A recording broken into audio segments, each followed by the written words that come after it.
Bom dia! Grupo 1 se apresentando, Franciele Vilhalva e Fernanda Vieira. Nós vamos falar sobre a diabetes, quais os tipos, sintomas, tratamentos, cuidados de enfermagem e algumas complicações. O que é diabetes mellitus? É um distúrbio metabólico que pode ser genético ou adquirido, caracterizado por níveis elevados de glicose no sangue, que se chama hiperglicemia, devido à carência parcial ou total da insulina. Mas o que é insulina? A insulina é um hormônio produzido pelo pâncreas, mais precisamente dizendo na parte endócrina, onde ficam as células beta das ilhotas de Langerhans. Mas qual é o órgão acometido pelo diabetes? O órgão acometido pelo diabetes é o pâncreas, porque esse distúrbio se dá pela carência parcial ou total de insulina, e a insulina é produzida pela parte endócrina do nosso pâncreas.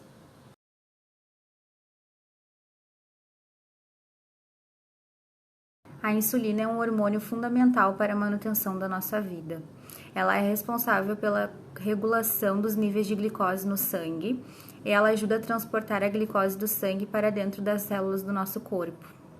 Existem vários tipos de insulina, mas vamos dar destaque às duas mais utilizadas, que são a NPH e a insulina regular.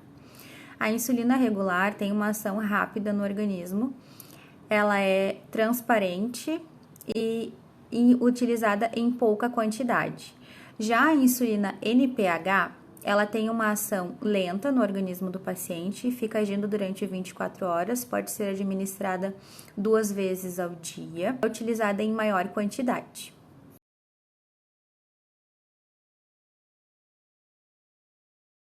E quais são os locais de aplicação de insulina? São sempre feitos em local onde há tecido adiposo, gordura. Sempre é importante que seja feito em rodízios, no sentido horário. Pode ser realizada na parte posterior dos braços, na parte interna da coxa, nos flancos, no quadril. A insulina deve ser refrigerada entre 2 e 8 graus. É importante que ela não fique na porta e nem muito próxima ao congelador, para que ela não fique exposta a variações de temperatura.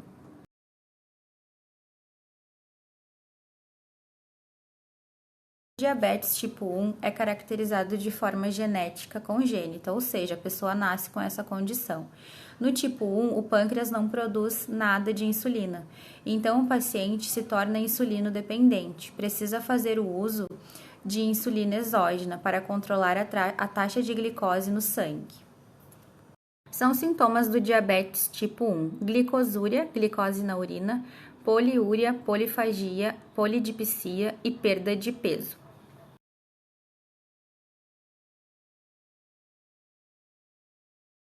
O diabetes tipo 2 é uma condição adquirida, ou seja, através de maus hábitos alimentares, pelo sedentarismo.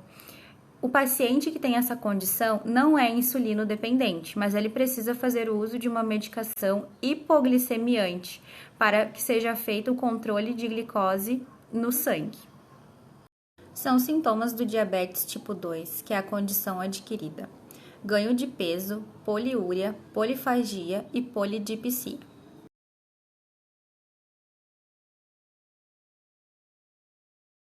O diabetes gestacional é uma condição genética, devido às enzimas e hormônios placentários que vão degradar a insulina.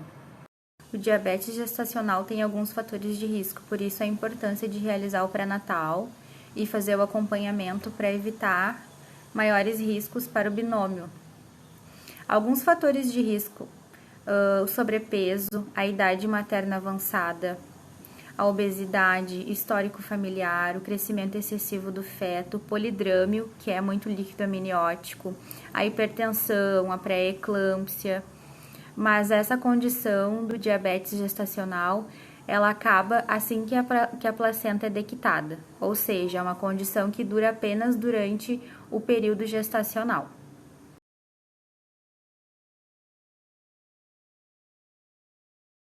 Como é realizado o diagnóstico de diabetes? É realizado de forma clínica, através dos sintomas que são apresentados pelo paciente, e de forma laboratorial, através de exames, como pesquisa de glicose na urina, dosagem de glicemia em jejum, glicemia pós-prandial, testes de tolerância à glicose e o hemoglicoteste, que é o HGT.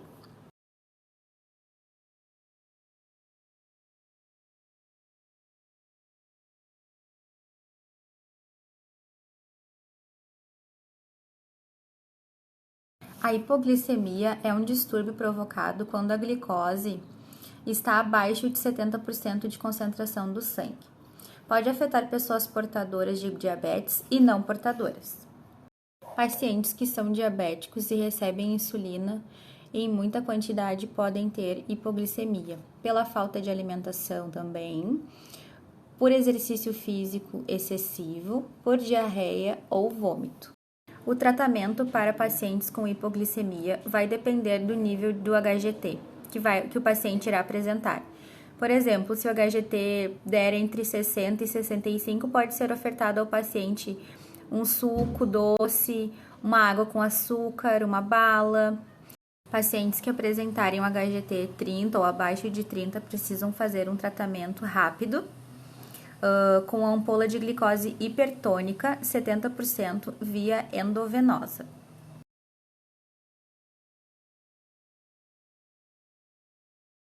A hiperglicemia é caracterizada pelos altos níveis de glicose no sangue. São níveis suspeitos de diabetes a partir de 126 mg por decilitros em jejum.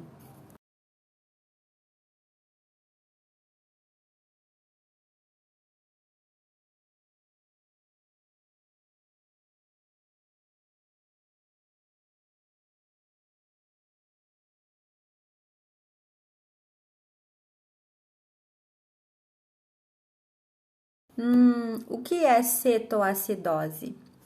Cetoacidose é uma complicação metabólica aguda da diabetes, que pode ocasionar sérios danos à saúde da pessoa que tem essa condição. As causas da cetoacidose podem ser uma diabetes não diagnosticada, uma diabetes não tratada ou uma diabetes em que há um tratamento de forma errada. A cetoacidose ocorre quando os níveis de glicose estão muito altos e de insulina estão muito baixos, simultaneamente. É uma condição caracterizada pela hiperglicemia, hipercetonemia e acidose metabólica. Simplificando a cetoacidose. As nossas células precisam de energia para sua manutenção. Quando os níveis de glicose estão altos e a insulina está muito baixa, não há liberação de energia para as células, porque a insulina é responsável pela entrada de glicose na célula. Então, as células vão procurar essa energia de outra forma. E elas encontram essa energia na quebra das gorduras, dos lipídios. Mas essa quebra vai ocasionar a liberação de corpos cetônicos. E esses corpos cetônicos são ácidos, ou seja, eles vão tornar o nosso sangue ácido, enquanto o pH do nosso sangue deveria ser neutro. Então, devido à acidez do sangue, é gerado a acidose, que vai provocar a hiperventilação, taquipneia e o aumento da diurese, na tentativa de eliminar esses corpos cetônicos. Mas com essa tentativa de eliminação desses corpos cetônicos, vai haver uma perda de potássio. E o potássio ele é muito importante porque ele faz a manutenção do ritmo cardíaco e da contração muscular. A cetoacidose, sendo uma condição grave, é necessário que seja realizado um tratamento imediato para que não ocorra danos irreversíveis ao paciente. Ela pode gerar também choque hipovolêmico, AVC, edema cerebral, insuficiência respiratória e levar o paciente a coma e até a morte. Então, é preciso um acompanhamento e um tratamento rápido.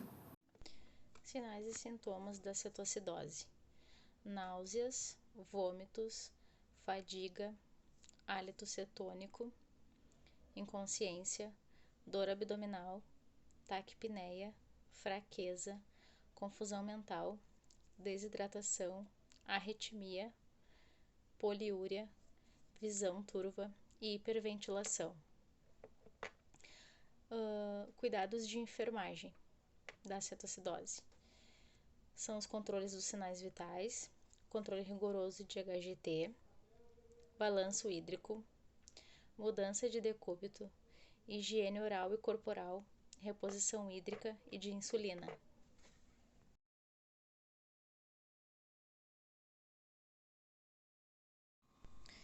Bom, vou falar sobre o pé diabético, né?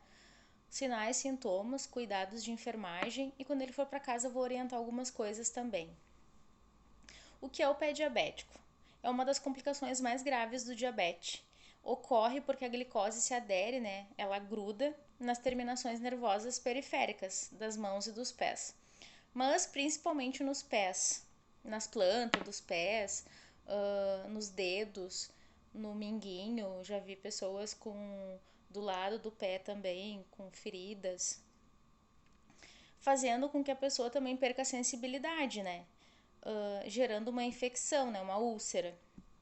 Nesse caso, a prevenção, né, de ter complicações maiores é o tratamento médico ou cirúrgico.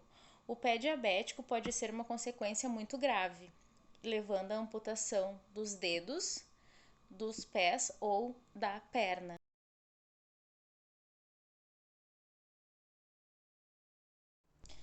Sinais e sintomas. As principais queixas são a diminuição de sensibilidade, sensação de picadas de alfinete, queimaduras, dormência nos pés, formigamento e pés gelados. E isso dá tanto em homens e mulheres. Os doentes podem ter também deformidade, como calos, fissuras e feridas. A pele fica quebradiça também, fica muito seca, né? E quando eles têm essas feridas, eles não têm dor, porque pela falta da sensibilidade, né? Bom, surgiu uma ferida no pé. O que fazer, né?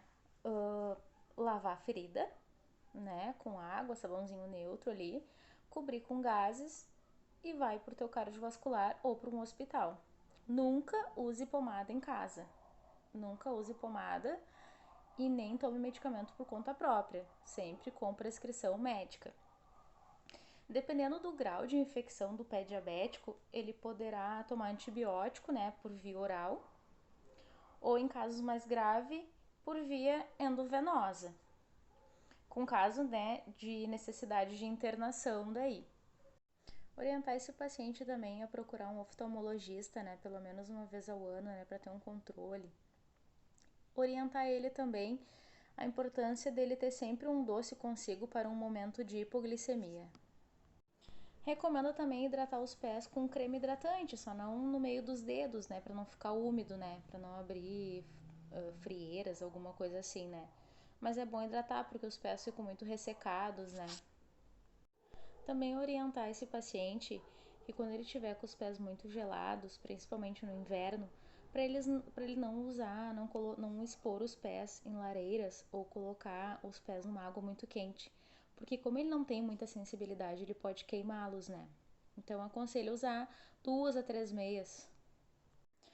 As unhas jamais devem ser cortadas, elas têm que ser lixadas quadradas para não encravar, né? Para não abrir mais feridas, para não ter mais perigo de ter outras coisas. Lavar sempre os pés, secar bem no meio dos dedos. As meias têm que ser trocadas todos os dias, tem que ser observada todos os dias.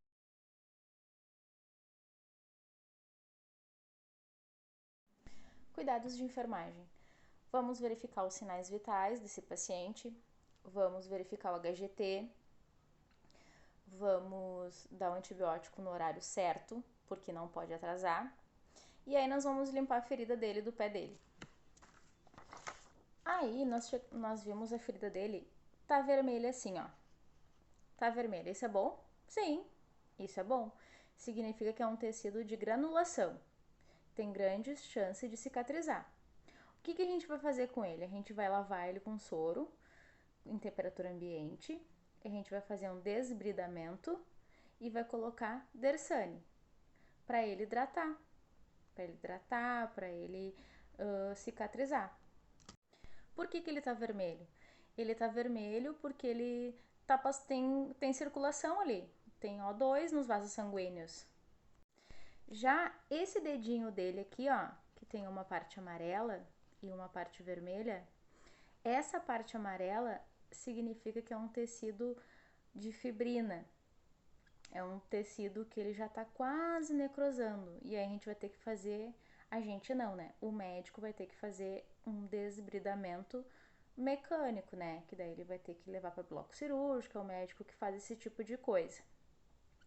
Só que tem que conservar a partezinha vermelha, porque a partezinha vermelha é onde tem a circulação, né? Vai tentar tirar só essa parte amarela.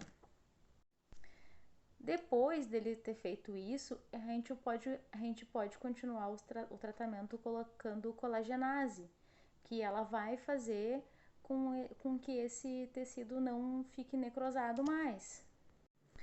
Fazendo isso, se porventura o pé dele não tiver uma melhora que espera e ficar preto assim, daí não tem o que fazer. Daí já não existe mais circulação aqui, daí a solução vai ter que amputar. Vai ter que amputar essa parte aqui do pé. Agora os cuidados de enfermagem que a gente pode orientar quando esse paciente estiver alta, né?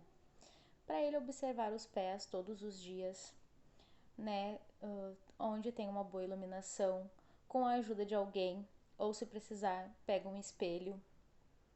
Não usar calçado muito apertado, de preferências meias claras de algodão que não tenha costura para não machucar.